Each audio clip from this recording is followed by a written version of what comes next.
అందరికీ నమస్కారం. Welcome to my channel. నేను మీ ప్రశాంతి. ముందుగా అందరికీ, నా సబ్స్క్రైబర్స్కి అలాగే వ్యూయర్స్ అందరికీ కూడా మార్గశిర మాసం మొదటి లక్ష్మీ వారం శుభాకాంక్షలు ఫ్రెండ్స్. ఈ మార్గశిర మాసం లక్ష్మీ వారం రోజు మీరందరూ కూడా మీ ఇళ్లలో లక్ష్మీ పూజనైతే చేసుకున్నారా ఫ్రెండ్స్? ఈ రోజైతే ఈ వీడియోలో నేను ఈ మార్గశిర మాసం యొక్క విశిష్టతను అలాగే మార్గశిర మాస వ్రత కథను అయితే ఈ వీడియోలో మీతో నేను షేర్ చేయబోతున్నాను. కాబట్టి దయచేసి ఈ వీడియోని ఎక్కడా స్కిప్ చేయకుండా చివరి వరకు చూసి నచ్చితే కనుక ఒక లైక్ చేయండి, అలాగే వీడియోని అయితే షేర్ చేయండి ఫ్రెండ్స్. ఈ రోజైతే నేను బ్రహ్మ ముహూర్తంలోనే నిద్ర లేచి ఇంటి పనులన్నీ చేసుకుని పూజ అయితే చేసుకున్నాను ఫ్రెండ్స్. దీనంతటినీ కూడా నేను ఒక వీడియో అయితే షూట్ చేశాను. ఆ వీడియోను చూస్తూ మనమైతే ఈ మార్గశిర మాసం యొక్క విశిష్టతను అలాగే మార్గశిర మాస వ్రత కథను అయితే చెప్పుకుందాం పదండి. మార్గశిర మాసం అనేది ఆధ్యాత్మికంగా సాంస్కృతికంగా చాలా ముఖ్యమైనది. ఈ మాసాన్ని శ్రీ మహావిష్ణువుకు చాలా ప్రీతికరమైన మాసంగా అయితే చెప్పుకుంటారు. ఈ మాసంలో లక్ష్మీ పూజలు ఉపవాసాలు చేస్తారు. ముఖ్యంగా ఈ మాసంలో వచ్చే గురువారాలను లక్ష్మీ వారాలుగా భావిస్తారు. శ్రీకృష్ణ పరమాత్ముడు భగవద్గీతలో ఈ మాసాన్ని మాసానాం మార్గశీర్షోహం అనైతే పేర్కొన్నాడు. అంటే దీని అర్థం ఏంటంటే అన్ని మాసాలకు కూడా ఈ మార్గశిర మాసం అనేది శిరస్సు వంటిది అని దీని యొక్క అర్థం. భగవద్గీతలో శ్రీకృష్ణుడు ఈ మాసాన్ని తన స్వరూపంగా చెప్పాడట. అంతేకాకుండా శ్రీకృష్ణుడు అర్జునుడికి భగవద్గీతను బోధించింది కూడా ఈ మార్గశిర మాసంలోనే అట. ఈ మాసంలో లక్ష్మీదేవి భూమిపై సంచరిస్తూ ఉంటుందట. కాబట్టి ఆమెను ఈ మాసంలో పూజిస్తే అష్టైశ్వర్యాలు సిరి సంపదలు కలుగుతాయని ఒక నమ్మకం. ముఖ్యంగా గురువారాలను లక్ష్మీ వారాలుగా భావించి ఈ మాసంలో మహాలక్ష్మి పూజలైతే బాగా చేస్తారు. ఈ మాసంలో వచ్చే శుక్ల ఏకాదశిని వైకుంఠ ఏకాదశిగా భావించి ఆ రోజు ఉపవాసం ఉండటం వలన జనన మరణ చక్రం నుంచి విముక్తి కలుగుతుందని చాలామందికి చాలా గట్టి నమ్మకం. ఈ మాసంలో సుబ్రహ్మణ్య షష్ఠి అని ఒక పండుగనైతే చాలా విశేషంగా జరుపుకుంటారు. ఈ మాసంలో వచ్చే గురువారాలను లక్ష్మీ వారాలుగా భావించి ఉపవాసం ఉండి ముందుగా గణపతి పూజ చేసి ఆ తరువాత లక్ష్మీ పూజను ఆచరించి వ్రత కథనైతే చదువుకుంటారు. ఆ తర్వాత అయితే అమ్మవారికి నివేదించిన నైవేద్యాలను ప్రసాదంగా అందరూ స్వీకరిస్తారు. ఇప్పుడు మనము ఈ మార్గశిర మాసంలో చదవవలసిన ఆ వ్రత కథను గురించి ఇప్పుడైతే తెలుసుకుందాం ఫ్రెండ్స్. పూర్వకాలంలో సుశీల అనే ఒక బాలిక ఉండేది. ఆమె తన చిన్నతనంలోనే తన కన్నతలనైతే పోగొట్టుకుంటుంది.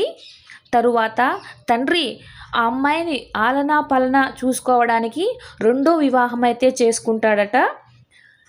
ఆ వచ్చిన సవతి తల్లి ఇంటి పనులన్నీ కూడా సుశీలతోనే చేయిస్తూ తను మాత్రం విశ్రాంతి తీసుకుంటూ ఉండేది. అలా కొంతకాలం తర్వాత సుశీల యొక్క సవతి తల్లి ఒక మగబిడ్డకైతే జన్మనిస్తుంది. ప్రతిరోజు కూడా ఆ పిల్లవాడిని ఆడించమని సుశీలకు చెప్పేది. దానికి బదులుగా ఆ సుశీలకు తన సవతి తల్లి ఒక చిన్న బెల్లం ముక్కను తినడానికని ఇచ్చేదట.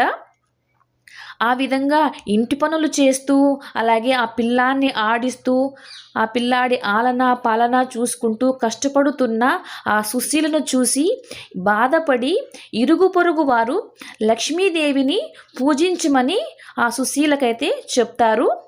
అప్పుడు సుశీల ఏం చేస్తుందంటే మట్టితో ఒక లక్ష్మీదేవి బొమ్మనైతే చేసి జిల్లేడు పువ్వులతో ఆమెను పూజించి అలాగే తనకు తన సవతి తల్లి తినడానికి ఇచ్చిన బెల్లం ముక్కను ఆ లక్ష్మీదేవి బొమ్మకు నైవేద్యంగా పెట్టి ఆమెకు పూజలైతే చేస్తుంది. అలా కొంతకాలం గడుస్తుంది. అలా కొంతకాలానికి సుశీలకు పెళ్ళైతే చేశారట. తను పెళ్లి చేసుకొని అత్తారింటికి వెళుతూ ఉన్నప్పుడు తనతో పాటు తను తయారు చేసుకుని పూజిస్తూ వచ్చిన ఆ లక్ష్మీదేవి బొమ్మను కూడా తీసుకుని అయితే అత్తారింటికి అయితే వెళుతుంది. సుశీల అలా అత్తారింటికి వెళ్ళడంతో పాటుగా ఆమెతో పాటు ఆ పుట్టింటి సిరి సంపదలు కూడా అన్నీ కూడా ఆమెతో పాటే వెళ్ళిపోతాయి. వారు కటిక దరిద్రంలోకి అయితే వెళ్ళిపోతారు. అక్కడ అత్తారింటి వాళ్ళు సుశీల రాకతో సిరి సంపదలతో చాలా సంతోషంగా ఉంటారు. ఇది అలా ఉండగా ఒకరోజు పుట్టింటి దరిద్రం గురించి తెలుసుకొని సుశీల తన భర్తనైతే అడిగి తమ్ముడిని పిలిచి అతనికి కొంత డబ్బులు రత్నాలు ఇచ్చైతే పంపుతుంది. కానీ వాటిని దారి మధ్యలోనే దొంగలైతే దొంగతనం చేసేసైతే తీసుకెళ్ళిపోతారు. మళ్ళీ తమ్ముడి ఇంటికి వస్తే తనకు అలా ఒక 2-3 సార్లు కూడా తనకి ఎన్నెన్నో డబ్బులైతే సాయం చేయడానికి సుశీల ప్రయత్నిస్తుంది. కానీ ఆమె చేసిన ఆ సహాయం వారి ఇంటి వరకు చేరకుండానే మధ్యలోనే పరుల పాలైతే అయిపోతూ వస్తూ ఉంటుంది. అప్పుడు సుశీల బాగా ఆలోచించి పుట్టింటి దరిద్రాన్ని పోగొట్టడానికి ఏం చెయ్యాలా అని ఆలోచిస్తూ అప్పుడు సుశీల మా పుట్టింటిలో సుఖ సంపదలు అన్నీ రావాలంటే మా అమ్మ చేత లక్ష్మీ పూజ చేయించాలని నిర్ణయించుకుంటుంది. అప్పుడు వెంటనే అందరినీ కూడా తన పుట్టింటి వాళ్ళందరినీ కూడా తన ఇంటికి అయితే పిలిపించుకుంటుంది. అదే సమయంలో మార్గశిర మాసం మొదటి వారం కావడంతో సుశీల అయితే ఈ మొదటి వారం నుంచి మా అమ్మ దగ్గర ఈ లక్ష్మీ పూజనైతే చేయించాలి అని నిశ్చయించుకుంటుంది. అప్పుడు వాళ్ళ అమ్మను ఉదయాన్నే లేచి ఏమీ తినవద్దమ్మా, ఈరోజు సాయంత్రం మనమైతే లక్ష్మీ పూజ అయితే చేసుకుందామని చెప్తుంది. కానీ ఆ సవతి తల్లి ఆకలికి తట్టుకోలేక పిల్లలకు అన్నం పెడుతూ తను కూడా ఆ చద్దన్నైతే అలాగే తినేస్తుంది. ఉపవాసం దీక్ష పాటించలేదు కాబట్టి ఆ వారం పూజ అయితే జరగలేదు. సరే, అప్పుడు సుశీల పోనీలే మరుసటి వారం చేద్దామని చెప్తుంది. అలాగే 2వ వారం అయితే వచ్చేసింది. ఈ 2వ లక్ష్మీ వారం రోజు సవతి తల్లి స్నానం చేసి తలకు నూనె రాసుకుంటూ ఉంటుంది. అది చూసి సుశీల అయ్యో ఇది అమంగళ సూచికం గనక ఆ వారం కూడా పూజనైతే చేసుకోలేము, మరుసటి వారం చేసుకుందామని సుశీల చెప్తుంది. ఇప్పుడు నెక్స్ట్ 3వ లక్ష్మీ వారం అయితే వస్తుంది. 3వ లక్ష్మీ వారం సాయంత్రం సవతి తల్లి పిల్లలకు జడ వేస్తూ ఉన్నప్పుడు తాను కూడా తలంతటను కూడా దువ్వుకుంటుంది. ఇలా సాయంకాలం సంధ్యా సమయంలో కేశాలంకరణ చేసుకోవడం అనేది అమంగళకరము కాబట్టి ఆ వారం కూడా పూజనైతే వాళ్ళు చేసుకోలేకపోయారు. మరుసటి లక్ష్మీవారం అంటే 4వ లక్ష్మీవారం సవతి తల్లిని నిష్టగా ఉంచాలని సుశీల ఆమెను ఒక గదిలో బంధించైతే ఉంచుతుంది. అట్లా గదిలో బంధించి ఉంచినప్పుడు తన మనవరాళ్ళు అరటిపండు తిని అలా ఆడుకుంటూ వచ్చి తనను బంధించి ఉన్న ఆ డోరు దగ్గరైతే ఆ అరటిపండు తొక్కనైతే విసురుతారు. ఆకలికి తట్టుకోలేక ఆ సవతి తల్లి ఆ అరటి తొక్కను కూడా తినేస్తుంది. మళ్ళీ ఇక్కడ ఉపవాస దీక్ష అయితే భంగం అయిపోయింది కాబట్టి ఈ వారం కూడా పూజ అయితే చేయించలేకపోయింది.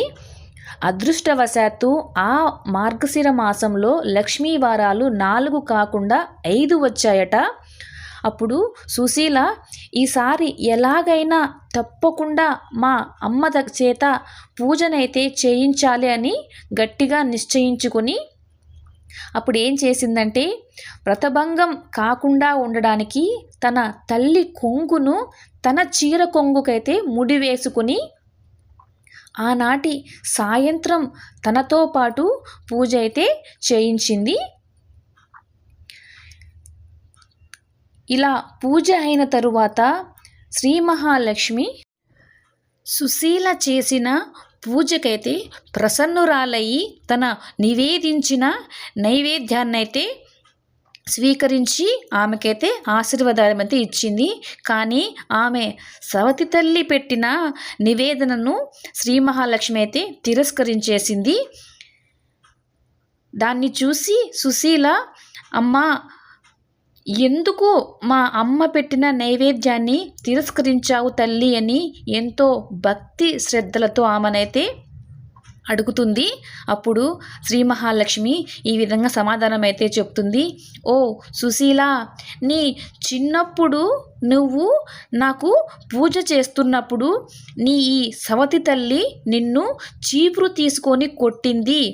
ఆ చీపురుతో కొట్టిన దోషము వలన నేను ఆమె యొక్క నైవేద్యాన్ని నివేదనగా స్వీకరించలేను అని చెప్పైతే సుశీలకు సమాధానం అయితే ఇచ్చింది.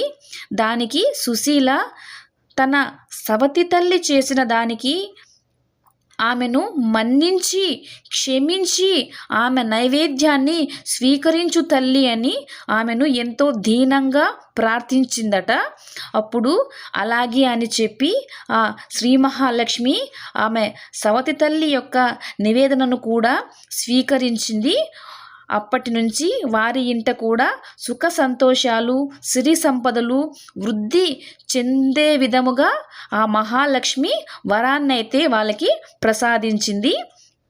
అప్పటి నుంచి సవతి తల్లి ఇంట సిరి సంపదలు క్రమక్రమంగా వృద్ధి చెందుతూ వచ్చాయి. ఆ తరువాత ప్రతి సంవత్సరము వచ్చే మార్గశిర మాసంలో వచ్చే ఈ 5 లక్ష్మీ వారాలలో కూడా లక్ష్మీ పూజను ఎంతో నియమ నిష్టలతో లక్ష్మీ పూజను చేస్తూ అయితే ఆమె వచ్చింది. అప్పటి నుంచి వాళ్ళ యొక్క సిరి సంపదలు కానీ సుఖ సంతోషాలు కానీ ఆ ఇంటి యొక్క అభివృద్ధి కానీ క్రమక్రమంగా అయితే పెరుగుతూ వచ్చాయట. కాబట్టి ఈ మార్గశిర మాసంలో ఎవరైతే లక్ష్మీదేవిని నియమ నిష్టలతో ఉండి పూజ చేస్తారో అటువంటి వారి ఇంట్లో కూడా సిరి సంపదలు, అష్టైశ్వర్యాలు, అలాగే సుఖ సంతోషాలతో నిండి ఉంటుందట. ఈ మార్గశిర మాసంలోనే శ్రీకృష్ణుడు అర్జునికి భగవద్గీతను బోధించాడు. కాబట్టి ఈ మాసంలో భగవద్గీతను కూడా పూజించడం అనేది చానవాయితీగా అయితే వస్తుంది. నేనైతే ఇక్కడ ముందుగా పసుపు వినాయకుడిని అయితే చేసుకొని దాన్ని మండపం ముందు భాగంలో అయితే ఉంచి మొదట గణేశునికైతే పూజనైతే ఆచరించి నైవేద్యం సమర్పించి తనకి ధూపదీప నైవేద్యంనైతే దర్శింపచేసి ఆ తర్వాత లక్ష్మీదేవికైతే పూజనైతే ఆచరించి వ్రత కథను కూడా చదువుకొని ఆ తర్వాత లక్ష్మీ అష్టకం కూడా నేనైతే చదువుకొని చివరిగా అమ్మవారికి హారతినైతే సమర్పించి పూజనైతే ఈ విధంగా ముగించుకున్నాను ఫ్రెండ్స్. మీరు మీ ఇళ్ళల్లో ఈ లక్ష్మీవారం నాడు పూజ చేసుకున్నారా లేదా, చేసుకుంటే ఏ విధంగా చేసుకున్నారో నాకైతే కామెంట్స్ చేయండి ఫ్రెండ్స్. అదేవిధంగా నేను చెప్పిన ఈ మార్గశిర మాసం యొక్క విశిష్టత అలాగే మార్గశిర మాస వ్రత కథను కూడా చూశారు కదా. ఈ వీడియో కనుక మీకు నచ్చినట్లయితే ఒక లైక్ చేసి ఈ వీడియోనైతే షేర్ చేయండి ఫ్రెండ్స్. అలాగే కొత్తగా ఎవరైనా ఛానల్ని చూస్తున్నట్లయితే సబ్స్క్రైబ్ చేసుకొని సపోర్ట్ చేయండి ఫ్రెండ్స్. మరొక మంచి వీడియోతో మళ్ళీ మీ ముందుకు వస్తాను. నేను మీ Prashanthi. Thank you for watching. Bye bye.